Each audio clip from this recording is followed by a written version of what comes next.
Hello students and welcome to DAV Moil Public School. Let's begin an online session of Standard 10th Science with your teacher Mrs. Vandana Ghagre. Dear students, today in the Unit 12 Electricity, we will going to study about the resistance when connected in parallel. Let's now see the resistance when connected in parallel. We have already seen what happened to the resistance, overall resistance when connected in series. It is nothing but the sum of all resistance.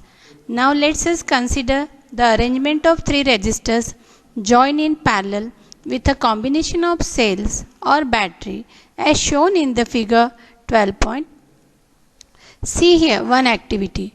Make a parallel combination XY of three resistors having resistances R1, R2 and R3 respectively.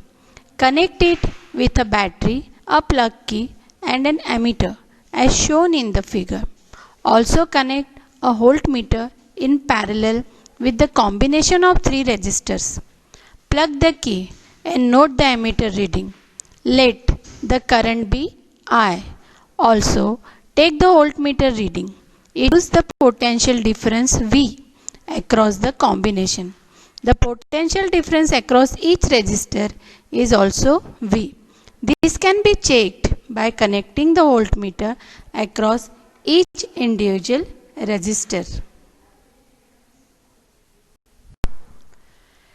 Take out the plug from the key, remove the ammeter and voltmeter from the circuit. Insert the ammeter in series with the resistor R1 as shown in the figure 12.11. Note the ammeter reading I1. Similarly, measure the current through R2 and R3. Let I2 and I3 respectively be the current which passes through the resistors R2 and R3. Then we must think about it. What should be the relation between the complete current through the circuit, that is I, I1, I2 and I3. Now, after this activity, it is observed that the total current I is equal to the sum of the separate currents through each branch of the combination. That is, I equals to I1 plus I2 plus I3. In the series combination of resistance, we have seen R is equal to R1 plus R2 plus R3. But in the parallel combination, current I equals to I1 plus I2 plus I3. It is observed that the total current I is equal to the sum of the separate currents through each branch of the combination, that is, I equals to I1 plus I2 plus I3. Let Rp be the equivalent resistance of the parallel combination of the resistors. So by applying Ohm's law to the parallel combination of the resistors, we have I equals to V upon Rp. On applying Ohm's law to each resistors, we have I1 equals to V upon R1, I2 equals to V upon R2 and I3 equals to V upon R3. Now we are aware I equals to I1 plus I2 plus I3. Substitute these all values in that equation. You will get V gets cancelled from all sides because it is common. So only left is 1 upon Rp equals to 1 upon R1 plus 1 upon R2 plus 1 upon R3.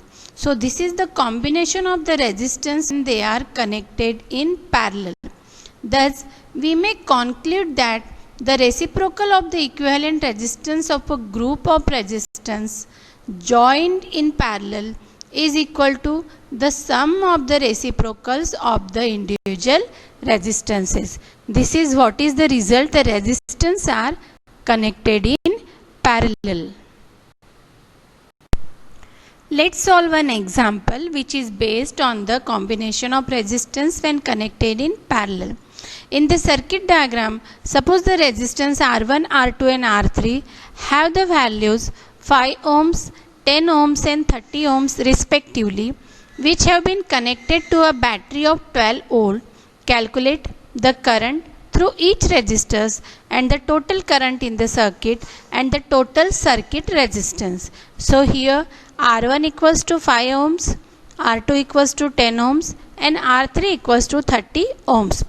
Potential difference across the battery, that is V equals to 12 volt. This is also the potential difference across each of the individual resistors we have already seen in the activity, and therefore to calculate the current in the resistance we use the Ohm's law. So first we will calculate the I1. I1 is what? I1 equals to V upon R1. So that is 12 upon 5. So the current is 2.4 ampere. Then calculate the I2, that is current through the R2. So I2 equals to again V upon R2. The answer is 1.2 ampere. Then calculate the current I3 through the resistor R3, that is V upon R3.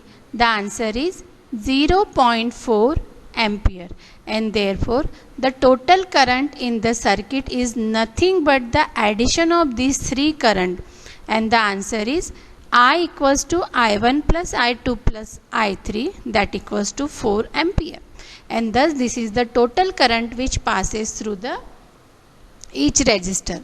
So the total resistance Rp is how you will calculate? It is nothing but the reciprocal sum of the reciprocal of each resistor.